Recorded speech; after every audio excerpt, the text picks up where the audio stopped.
Ano ba talaga ipagpapatayan natin dito? We will offer our lives, including the lives of our children, and to die for it.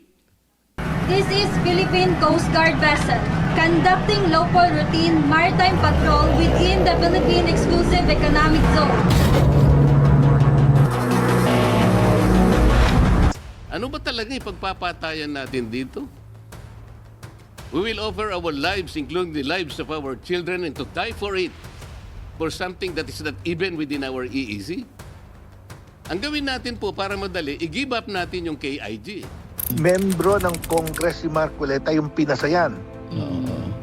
Okay. So ano to? dapat alam niya, the West Philippine Sea refers to our maritime zones.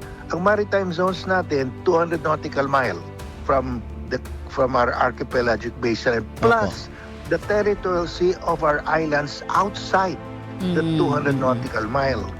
Yung sinasabi niya kailangan daw ng mapa ng widths and bounds para mag-claim ka ng lupa, hindi po yun applicable sa dagat. No? Yeah. Dahil iba po ang batas sa dagat.